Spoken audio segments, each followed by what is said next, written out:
Je vais vous proposer deux textes qui sont très connus du reste. Le premier, c'est Actes des Apôtres, chapitre 3. Et le second est dans Philippiens, chapitre 2. À partir du 5e verset. Et nous allons lire aussi les textes qui vont suivre. Je vais commencer plutôt par Philippiens, chapitre 2, verset 5. Et en vous les sentiments qui étaient en Jésus-Christ, lequel, existant en forme de Dieu, n'a point regardé comme une proie arrachée d'être égal avec Dieu.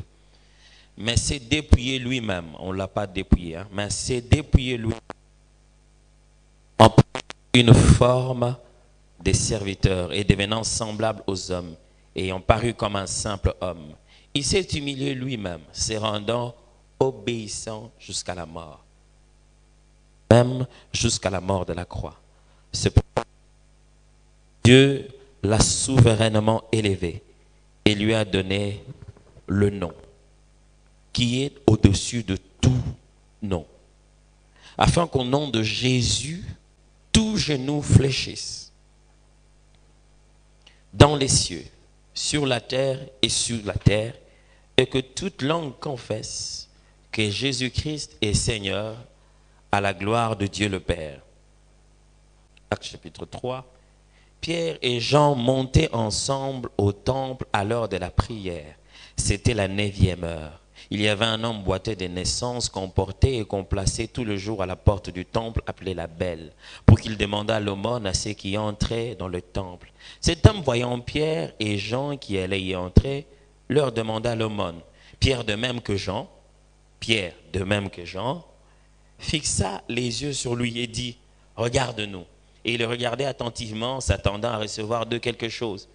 Alors Pierre lui dit, « Je n'ai ni argent, ni or, mais ce que j'ai, je te le donne. Au nom de Jésus-Christ de Nazareth, lève-toi et marche. » Et le prenant par la main droite, il le fit lever. Au même instant, ses pieds et ses chevilles devinrent fermes. D'un saut, il fut debout et s'est mis à marcher. Il entra avec eux dans le temple, marchant, sautant et louant Dieu. Tout le monde le vit, marchant et louant Dieu. Amen. Ce que je pense être ma mission ce matin, c'est de nous parler du nom de Jésus. De nous parler du nom de Jésus. Cela ne vous semble-t-il pas un peu, j'allais dire bizarre, un peu exceptionnel, que quelqu'un vienne de l'éternité pour nous visiter sur la terre sous une forme humaine et connaisse nos problèmes en réalité. Christ, quand il est venu sur la terre, il a connu tout ce qu'un homme pouvait connaître, dit la Bible. Il a été en tout point tenté comme nous. Christ a vu dans quelles conditions nous vivions.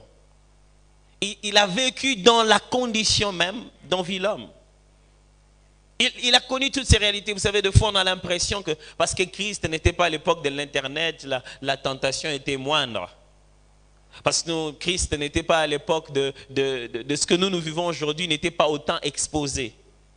Mais souvenez-vous que c'était sous la domination des Romains. La plupart des grandes déviations sexuelles que nous voyons se répercuter aujourd'hui, à part l'époque de Sodome et Gomorrhe, leur grand apogée fut avec les Romains. Jésus a vécu dans un ère où il y avait tout ce que l'humain est, tout ce que l'humain fait de mauvais et de bizarre. Par-dessus tout, Jésus a vécu aussi dans son époque où le diable était si actif. Il ne passait pas des avenues sans les chasser dans un corps, sans restaurer quelqu'un. Le diable était là. Il a passé l'époque où lui-même disait aux disciples, je voyais le diable, je voyais Satan tomber du ciel comme un éclair. Il a vécu pendant cette époque où, même qu'il n'ait pas parlé, avant même qu'il ait abordé quelqu'un, les démons criaient déjà en lui. Le diable était si actif. Mais après avoir vécu ces trentaines d'années, Jésus décide physiquement de quitter la terre. Je crois que c'est un grand moment d'héritage. Un grand moment où Jésus doit nous laisser quelque chose qui fonctionne avec tous les défis dans lesquels il nous a laissés. Je crois que c'est un grand moment solennel, important. On devrait faire une réunion pour ça. Justement, ils ont eu une réunion. Mais pas comme toutes les réunions. Après être ressuscités, ils les amènent et commencent à leur dire les dernières choses. J'étais Pierre, j'allais dire à Jésus, Jésus, avant de partir, montre-moi ce numéro. Comment tu fais le truc de marcher sur l'eau là? Parce que la dernière fois, quand comme tu seras plus là physiquement, je veux que ça marche chaque fois. Si j'étais l'un d'entre eux, j'ai dit, Christ, laisse-moi la formule de l'arbre là qui sèche. En tout cas, si quelqu'un blague avec moi, je fais sécher l'arbre, quoi. Si j'étais l'un d'entre eux, je leur demandais, Jésus, montre-moi les numéros des pains et des poissons. Ça peut garantir la provision pendant des longues années. Je deviendrai l'homme provision. Une boulangerie mobile. Donc j'invite les gens pour écouter l'évangile et je n'ai que 2 pains et 5 poissons. Je sais qu'à la fin ils vont manger. Christ se serait dit peut-être, je vais leur laisser un truc. Parce que quand je ne serai pas là, physiquement, ils auront des défis. Quelque chose qui fonctionne et avec l'humain et avec le diable. Quelque chose qui fonctionne dans tout. Une seule formule pour tous les problèmes. Que je leur laisse quelque chose de simple, de bien, une bonne fois pour toutes. Vous m'entendez? Je sais dans quelles circonstances ils vivent. Je viens de cette cage appelée le monde où le diable est actif chaque jour. Il faut que je leur laisse quelque chose de grand. Voilà là où commence mon scandale. Avant de partir, il leur dit, il vous est avantageux que je m'en aille. Jésus, non, réponds ça. Il nous est, nous, avantageux que tu t'en ailles. Tu es vraiment sûr? Et quand on aura faim? Quel avantage je n'ai pu t'avoir? Et quand le vent va souffler? Frères et sœurs, j'ai une bonne nouvelle. Nous vivons la saison de l'avantage. Oh my God. Nous sommes en train de vivre dans la saison de l'avantage. Selon Jésus, nous qui vivons maintenant après qu'il soit parti, nous avons beaucoup d'avantages.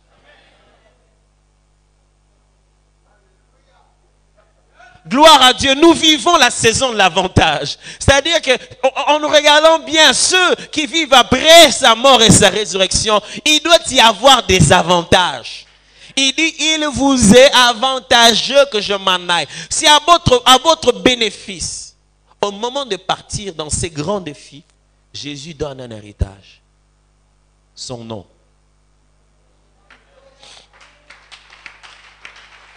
Son nom. Je prie Dieu qu'il m'aide en sortant, avant que tu ne sortes ici, tu sois boosté de la conscience, de la puissance du nom de Jésus, de ses habilités, de ses capacités. Je ne veux pas adorer un Dieu impuissant. Je ne veux pas me prosterner devant un roi qui m'impose pas sa majesté. Le nom. Le nom. Je vous laisse le nom. Jésus. Le nom seulement.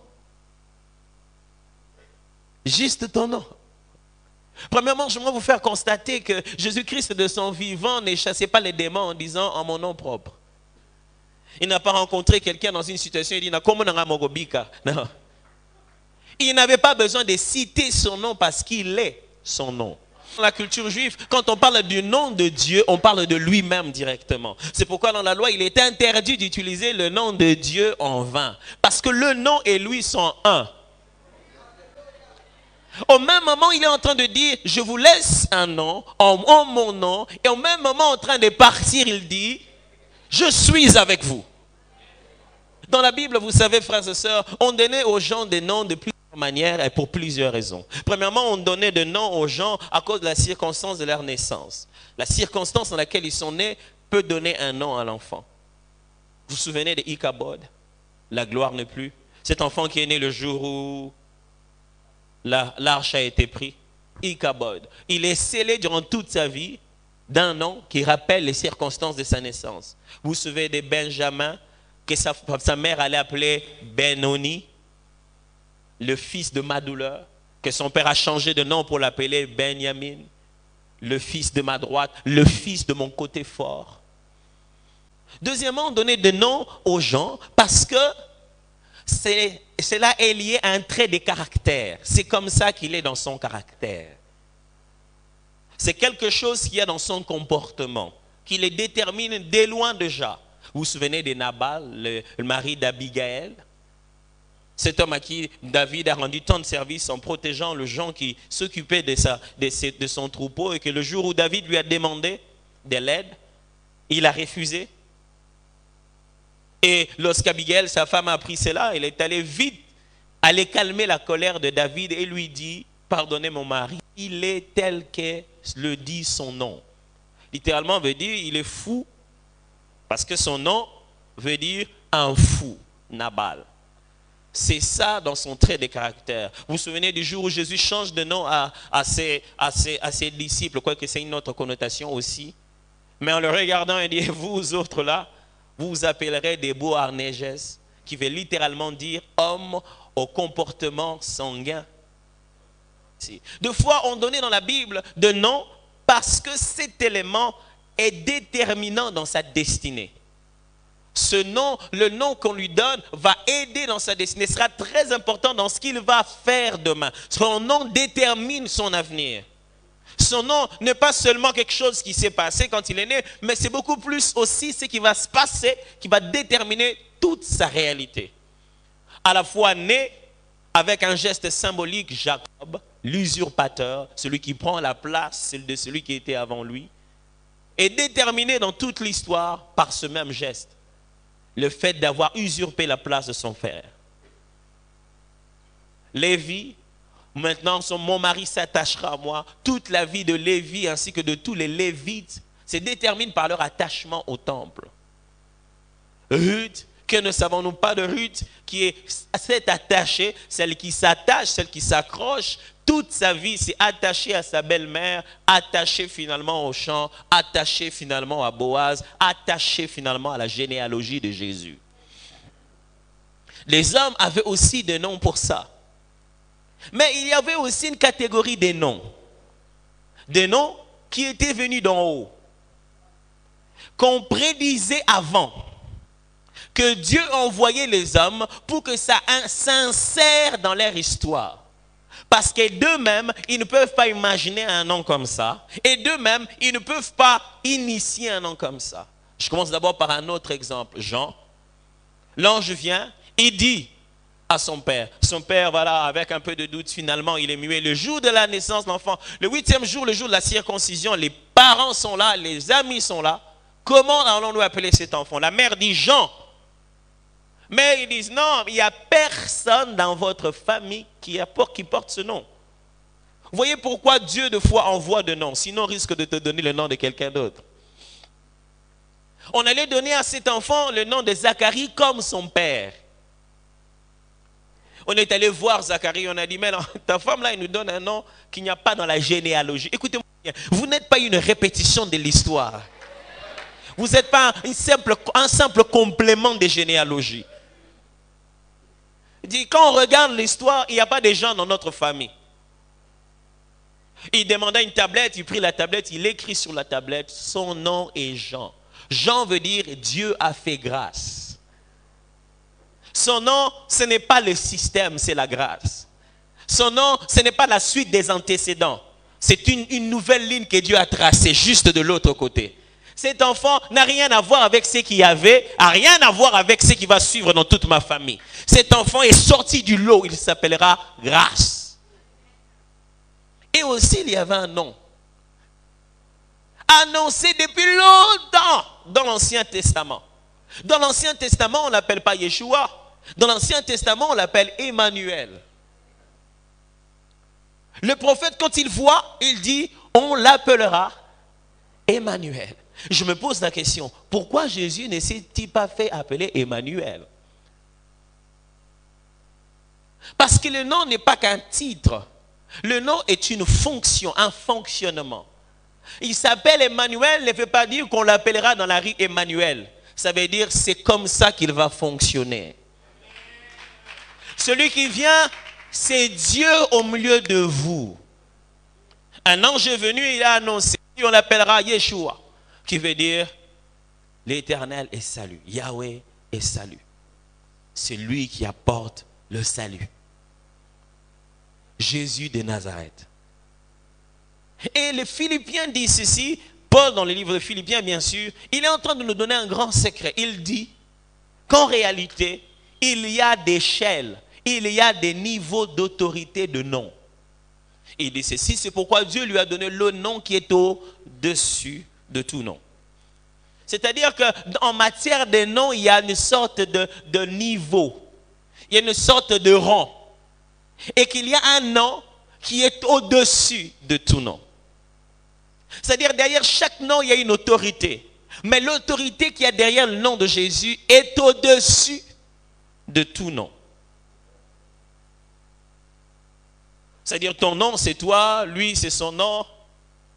L'autorité spirituelle existe derrière un nom. Les démons nous révèlent encore leur réaction vis-à-vis des fils de Sceva. Ils rappellent à ces gens, ils disent, Paul, nous connaissons, Jésus, nous connaissons, et vous, qui êtes-vous? C'est pas qu'ils ne savaient pas qu'il s'agissait des fils de Sceva, mais les fils de Sceva en esprit ne veulent rien dire. Vous avez compris la nuance? Je vous connais, vous êtes le fils de Sceva, entre nous. Mais quand vous êtes en train de parler du domaine de l'autorité, vous me citez des noms. Et celui de ce fameux Paul, il est dans ce fameux Jésus. Vous, vous êtes où? Je ne vous connais pas. Frère, il y a des noms et il y a le nom. Ce qui fait que l'une des choses que Dieu a demandé à l'homme de faire dès le premier jour dans les jardins d'Éden, il lui a octroyé les départements chargés des nominations. Il lui a dit, tout ce qui existe sur la terre passera devant toi et tu donneras un nom. Mais quand moi je passe, je viendrai avec mon propre nom. Non, tu ne me donneras pas un nom, je viendrai avec mon propre nom. C'est pourquoi le nom de Yoshua vient d'en haut. Son père et sa mère ne l'ont pas nommé. C'est celui qui nomme qui a le pouvoir au-dessus. Il ne s'est pas fait nommer. Il a apporté son nom clairement d'en haut parce que ce qui vient d'en haut est au-dessus de tout. Et le texte de Actes des Apôtres, pour ainsi concilier cela de plus en plus aller vers la fin, nous montre la première fois où on a besoin, après sa mort, sa résurrection, il n'est plus physiquement sur la terre, la première fois, on utilise son nom. Avant, les disciples, quand ils utilisaient le nom de Jésus, Jésus était de l'autre côté, il les avait envoyés. Et quand ça ne marchait pas, ils revenaient. Ils venaient dire, Seigneur, là-bas, ça n'a pas marché. Vous croyez que le jour où les disciples ont essayé, l'enfant là qui avait de l'épilepsie, ils avaient essayé par quel nom? Le nom de Jésus. C'est comme ça qu'ils expliquent ça eux-mêmes à Jésus. Ils ont vu telle chose se faire en ton nom. Mais ces jours-là, Jésus a dit, non. Ici, ça se perd différemment. Mais ce n'est pas de ça que je parle aujourd'hui. La première fois, c'est-à-dire, si j'essaie ici, ça ne marche pas avec ce paralytique, il n'y a pas de renfort. Quelqu'un comprend bien ça? Donc, c'est-à-dire, ce n'est pas comme s'il reste quelque part, on va encore le amener sans lui dire, maître, on a encore raté. Ça veut dire, tel que tu le sais déjà, ça vient encore de... Ça n'a pas marché. Renfort. Tout le monde sait que leur maître a été humilié à la croix. On raconte qu'il est ressuscité, on l'a vu à gauche et à droite. Certains veulent croire, d'autres ne veulent pas croire. Si ça marche, c'est que le maître est vivant. Si ça ne marche pas, c'est que ce n'était que des histoires. Or Jésus, on continue à lui dire, mais pourquoi tu fais des choses comme ça? Tu ne le fais pas par Dieu, ça ce sont les démons qui font ça. Ça c'est Belzéboul, ça ce n'est pas Dieu ça. Il dit, si moi c'est Belzéboul, et vos enfants, ils le font avec quelle puissance? Pour Christ, le fait de confirmer son autorité, c'était que sans lui, les choses s'effacent en son nom. Et lorsque les membres de Sanhédrin appellent les disciples, il ne leur demande pas d'arrêter d'enseigner, il leur demande d'arrêter d'enseigner au nom de Jésus. Oh frères et sœurs, Dieu nous a donné le nom qui est au-dessus de tous les noms. Jésus. Maintenant, on utilise pour la première fois le nom de Jésus. Pierre est devant cet homme qui a un sérieux besoin. Quel est son besoin? C'est que depuis un certain moment, il est soutenu, aidé, mais pour ne jamais dépasser ses limites. C'est toujours comme ça dans le monde. Les hommes t'aideront régulièrement pour que tu ne sois pas meilleur que eux. Chaque jour, c'est comme si ces gens avaient un contrat. La Bible dit, on l'amenait chaque matin de la maison. Et on les déposait à cet endroit-là chaque jour. C'est des gens, avant de partir en douleur, oh, viens là, donc on est venu te chercher. On prend. Pour t'amener où? Pas pour m'émanciper. On n'est pas venu me chercher pour résoudre mon problème. On est venu me chercher pour se rassurer que je serai toujours là où j'ai été. Vous savez, les hommes déploient beaucoup d'efforts pour qu'il reste votre mopao. Il te donne avec beaucoup d'autorité pour que tu restes en dessous de lui. Le jour où on dit qu'on va te promouvoir au-dessus de lui dans le travail, il n'est plus à l'aise. La bonne nouvelle qu'il y a dans le nom de Jésus, c'est un nom qui nous amène au-dessus de tout qu'il y avait dans notre vie. Régulièrement, cet homme avait ses limites. Tout le temps ses limites. Et les gens s'est rassurés que ces limites étaient les mêmes. En aucun jour, on est allé les déposer sur une autre porte. En aucun jour, on a dit, aujourd'hui, on va te faire du tourisme au-delà de la porte. On va te faire entrer dans les temples.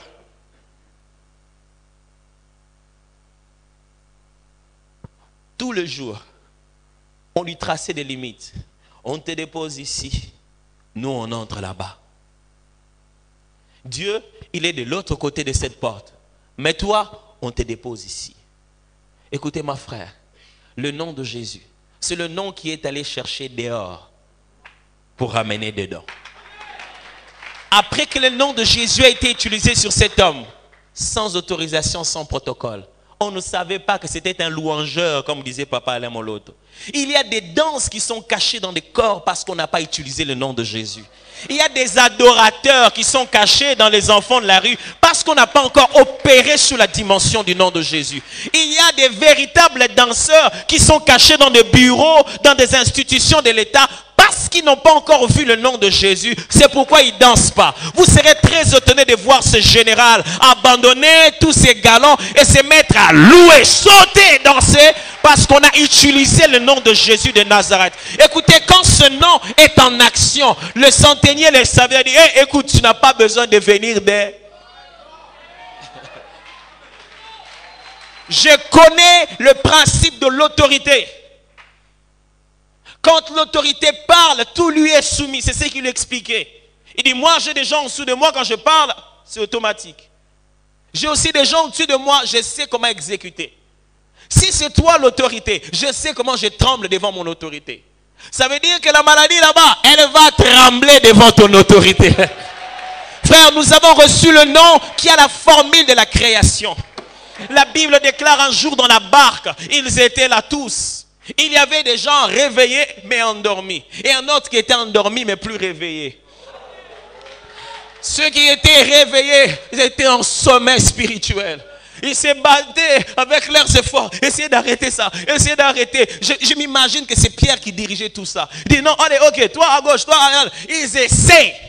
Mais ils se rendent compte que ça ne marche pas. Ils tournent, maître, mais est-ce que ça te fait rien vraiment que nous, on est en train de mourir là? Et celui qui était en réalité réveillé se met debout. J'aurais cru qu'il allait faire un geste de protocole, un geste de roulage. Parce que l'eau n'entend pas.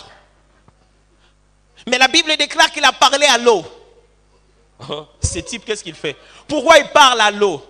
Si vous croyez que l'eau n'a pas deux oreilles, l'eau sait que rien de ce qui a été créé n'a été créé sans elle.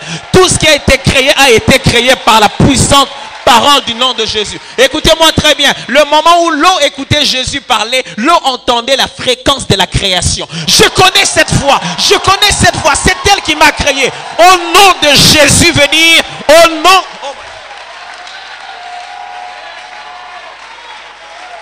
Au nom de Jésus, venir. Au nom de la création. Quand je cite le nom de Jésus, même les entrailles de la terre entendent l'autorité du Créateur.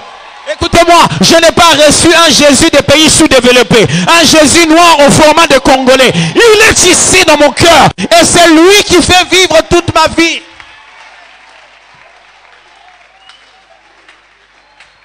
Frère, j'ai une meilleure nouvelle ce matin. Jésus là. Une chose que les chrétiens ont comme problème, c'est chaque fois que Dieu leur demande d'activer à partir d'eux, et ils veulent envoyer un SMS.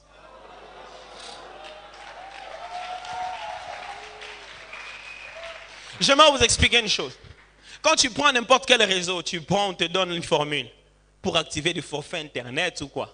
Tu entres la formule dans le téléphone et tu actives. Tu lances. Le téléphone va te répondre, non, non, non, tu es à moins de 12 ans, tu n'as pas le droit d'utiliser le téléphone de ta mère. Ou le téléphone va te dire, ce téléphone est volé, on ne peut pas faire passer ça. Non. Pourquoi? Parce que c'est la formule. C'est déjà calé. Écoutez-moi très bien. Le nom de Jésus est la meilleure formule que Dieu ait trouvée pour continuer en nous l'autorité de la création. Le jour où Dieu a créé, il a dit, j'ai besoin d'un assistant.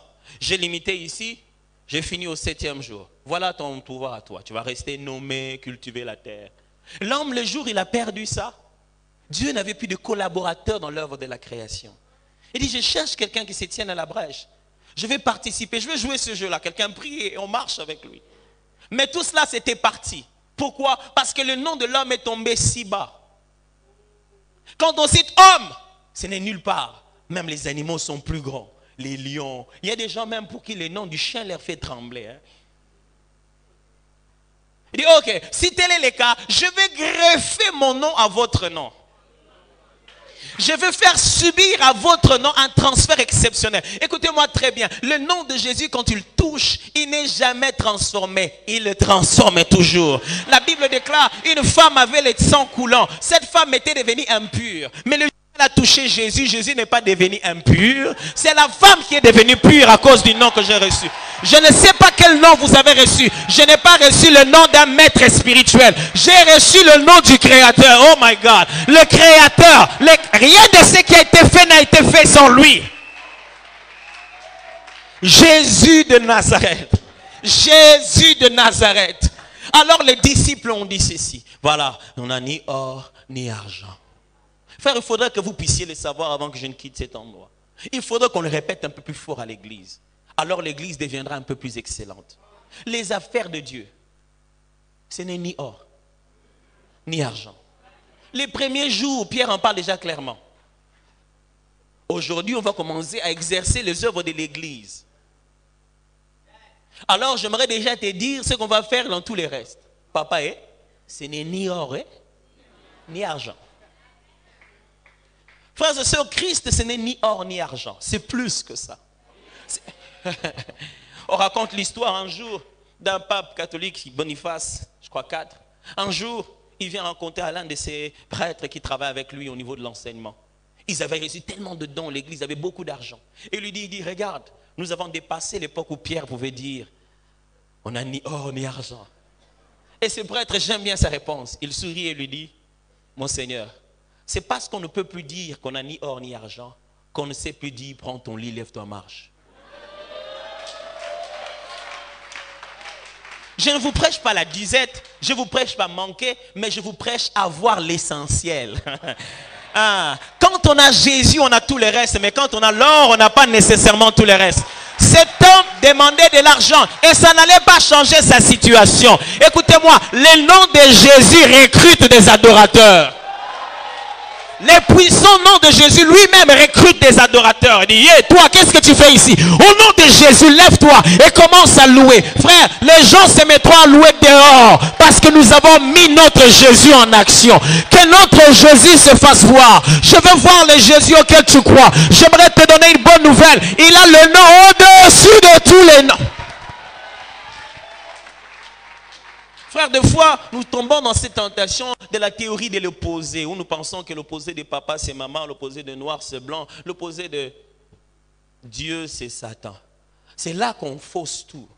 L'opposé veut dire de même grandeur, mais de directions différentes. Si Dieu doit avoir un opposé, il doit avoir aussi un Dieu unique, qui n'a personne d'autre dans les ciels et sur la terre. Or, dès qu'ils sont deux, ils perdent automatiquement leur caractère d'être unique. Dieu n'a pas d'opposé. Écoutez-moi très bien, ne l'oubliez pas. Tous les restes sont des créatures. Il n'y a qu'un seul créateur. C'est pas comme dans l'armée où tu diras, c'était général tel, on dira, quel général? On a besoin de savoir de quel général il s'agit. Parce qu'il y aurait peut-être beaucoup de généraux. Mais quand tu dis Jésus, même le diable le sait. Vous savez, certains pensent que quand nous citons le nom de Jésus, dans les réunions mystiques et bizarres qui se font dans le monde des ténèbres, les gens se mettent à sortir selon l'ordre de grandeur croissante. Les démons les plus faibles sortent. Les magiciens les plus puissants sortent. Et le diable sort en dernier avec une longue traîne. Parce que lui, c'est Satan. Toute la honte du diable devant le nom de Jésus, c'est justement parce que la circonstance est inverse. Lorsqu'il est en train de diriger une réunion en autorité, où il fait faire peur aux gens qu'il est Satan. Quelque part, quelqu'un endormi, sous une position bizarre, a eu un mauvais rêve qu'on faisait on faisait des réunions sur lui. Même pas en position levée. Même pas en criant, il chuchote le nom. Il chuchote le nom. Oh, le nom. La honte de Satan, la honte du diable, c'est qu'en plein milieu de cette réunion stratégique, les premiers à fuir la réunion, c'est le chef. Lorsqu'il se rend compte, il n'y en a qu'un seul qui a une cicatrice. Celui dont la tête a été écrasée. Il a des meilleurs souvenirs du nom de Jésus qu'en ont les sorciers et les restes. Les temps qu'ils se disent, mais pourquoi le chef est mort? Dit, je sais, j'ai été publiquement exposé en spectacle. Ne me rappelez pas ce nom.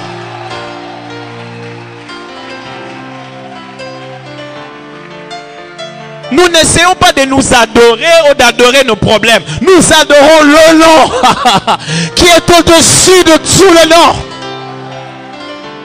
Et quand nous nous mettons à adorer Jésus, il se rassure que tout genou fléchisse. Il se rassure que toute langue confesse. Il se rassure. J'aimerais vous laisser avec cette bonne nouvelle. Pierre dit, je n'ai ni or, ni argent, mais ce que j'ai. Notre incapacité de multiplier le nombre d'adorateurs à l'église, c'était la stratégie que Jésus leur montrait. À l'intérieur, il n'y a pas tout ce dont j'ai besoin. Nous ne sommes pas tous les adorateurs dont Dieu a besoin. Détrompez-vous. Il y en a encore beaucoup qui sont là dehors. Mais la seule chose qui peut le faire traverser ce porte, c'est l'action du nom de Jésus. Et ce jour-là, j'ai eu la plus bonne nouvelle de toute ma vie. C'est que j'ai. Ça ne vient plus du ciel. C'est en moi. Je l'ai ici. Oh Lord. Je l'ai ici. Il n'a pas dit, je vais introduire une lettre. Je parlerai à papa. On va passer quelques moments de jeûne. On passera 21 de prière. Il dit, je l'ai. Je te dis ce que je n'ai pas, mais je te dis aussi ce que j'ai. Frère, est-ce que vous savez que le nom de Jésus ne se trouve pas quelque part vers lequel nous allons activer cela? Je l'ai. Ici, maintenant, je l'ai. Ce n'est pas ce que Dieu a, il te le donne. Non, c'est en moi. C'est ici à l'intérieur. Il vit au-dedans. Oh non, ce que Dieu a par sa grâce, nous implorons la main du Seigneur. Ce n'est pas de l'humilité, c'est de l'inconscience. La Bible dit, il s'est fait des miracles par les mains des apôtres. Est-ce que Luc n'était pas suffisamment humble pour dire Dieu les a utilisés à travers des miracles? Non. Eux. Qu'est-ce que ça signifie finalement au nom de Jésus? Au nom de Jésus veut dire dans le nom de Jésus, à l'intérieur du nom de Jésus d'abord. C'est-à-dire que quand je parle au diable, quand je parle spirituellement, n'importe quelle autorité, on entend ma voix mais on ne me voit pas. Parce que je suis en Christ et Christ dans le Père. Et quand je suis en train de parler, je parle dans le nom de Jésus de Nazareth. Au nom de Jésus signifie aussi pour le compte de Jésus. C'est-à-dire qu'avant que nous puissions arriver, Jésus est arrivé à l'endroit. Il dit, bon, ils vont venir après. Tout ce qu'ils vont demander en mon nom, donnez-leur. Il dit, mais comment tu vas garantir? Ils vont venir des milliards. Ton quota peut finir. Il dit, ok, le quota peut finir. Alors, il a affecté le sang de l'éternité. Le sacrifice suprême était le sang. Et le sang d'un Dieu éternel a été coulé. De sorte que ce n'était pas qu'un homme qui est mort. C'était un Dieu qui est mort. De sorte à payer de manière éternelle cette autorité. Ce qui veut dire n'importe quelle nation, n'importe quel pays. Quand vous allez au comptoir pour demander. Quand on va vous demander l'argent, dites-leur, je prends ça au nom de Jésus. C'est-à-dire dans le compte de Jésus. C'est-à-dire il avait payé avant moi. Dans les comptes de Jésus. Frères et sœurs, un jour un homme sortait de l'avion. Triste et bizarre. Pourquoi? Parce que l'événement, c'est que quand on lui a payé le billet, on lui a payé le business class. Et il ne connaissait pas ça. C'était la première fois. Il entre en business, on sert un peu d'eau. Comme c'est déjà découvert, il prend. Après, on lui amène un menu. Il dit non, non, non, merci. Le gars s'est dit, Malewa et Banadea, 2500. Resto na ville, comment 50. Resto na avion. C'est que le prix est aussi monté, même à tuer. Il dit non, merci. On propose encore, il dit oh non, merci. À la fin, moi, il sortait de l'avion parce qu'il venait d'atterrir. La dame, c'est quand même, elle a quand même le courage de lui poser la question. Monsieur, s'il vous plaît, pourquoi n'avez-vous rien mangé pendant un si long voyage de 8 heures? Elle dit, ah madame, je n'avais pas d'argent. La dame lui dit, mais monsieur, c'est compris dans le billet. Frère, le billet que tu as pris pour l'éternité, tu ne l'utilises pas assez.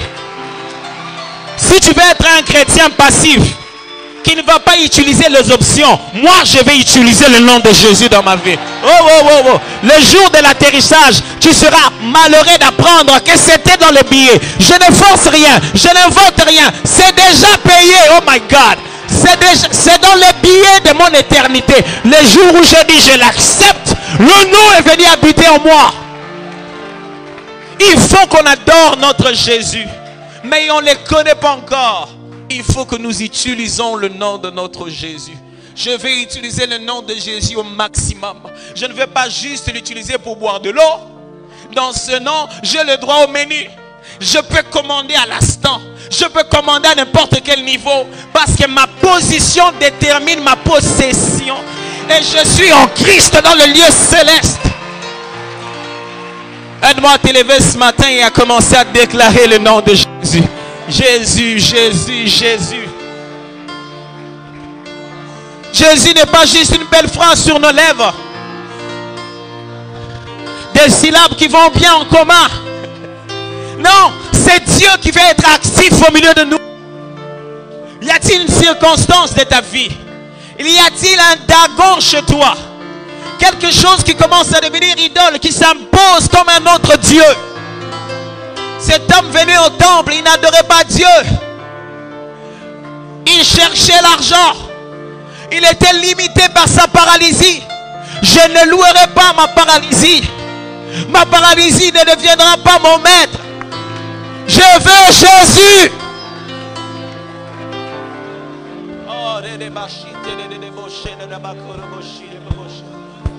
Je veux Jésus. Frère, les disciples n'avaient pas d'assurance. Ça marchait quand il était ici. Mais c'est la première fois qu'il ne soit pas là.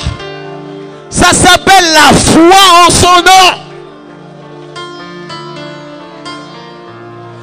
Pourquoi, mon frère, nous regardez-vous comme ça? Comme si nous avons fait quelque chose par nos propres efforts. C'est en la foi en son nom que son nom a redonné la force à cet homme. Le nom, le nom.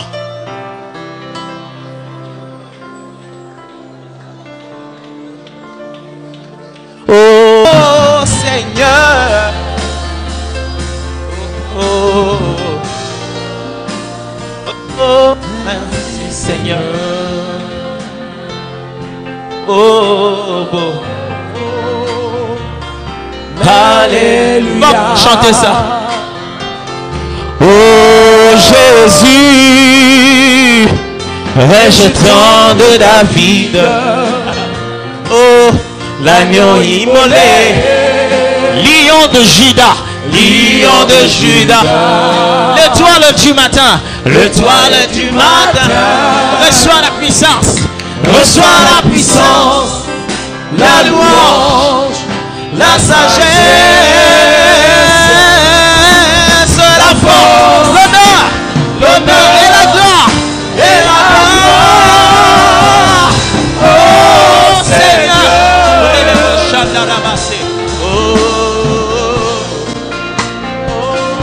Merci Seigneur.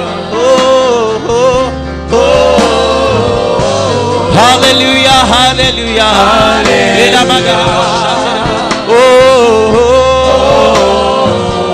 Merci Seigneur. Merci Seigneur.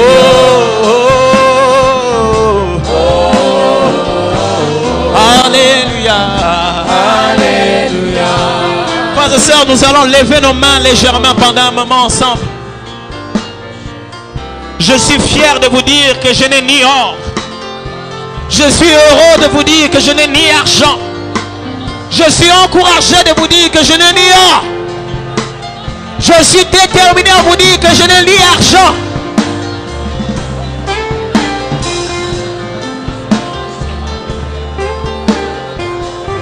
Ce que j'ai,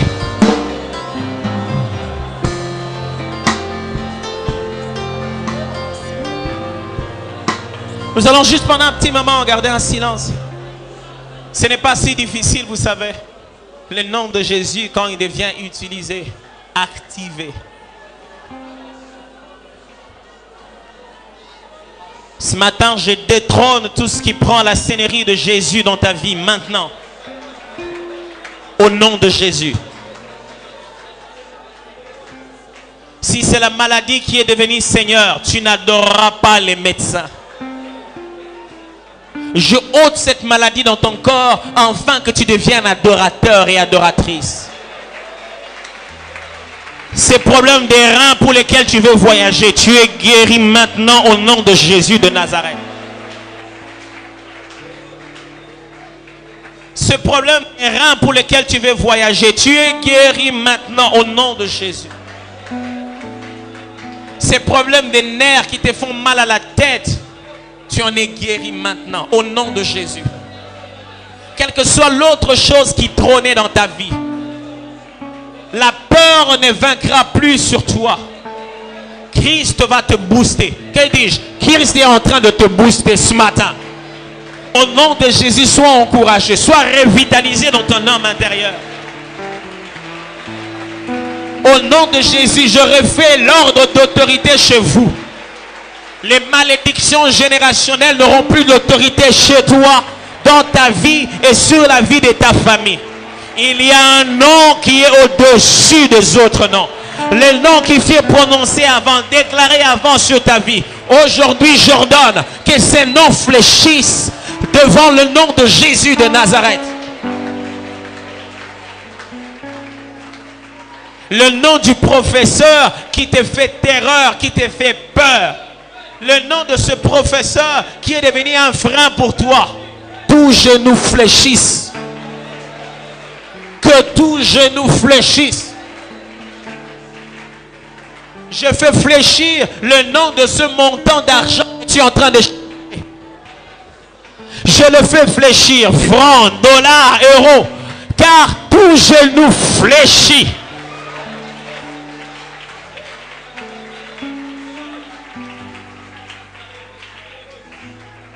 Est-ce qu'on peut garder nos mains levées et nos yeux fermés, juste lui donner un petit moment d'honneur? Un petit moment d'honneur. Un petit moment d'honneur.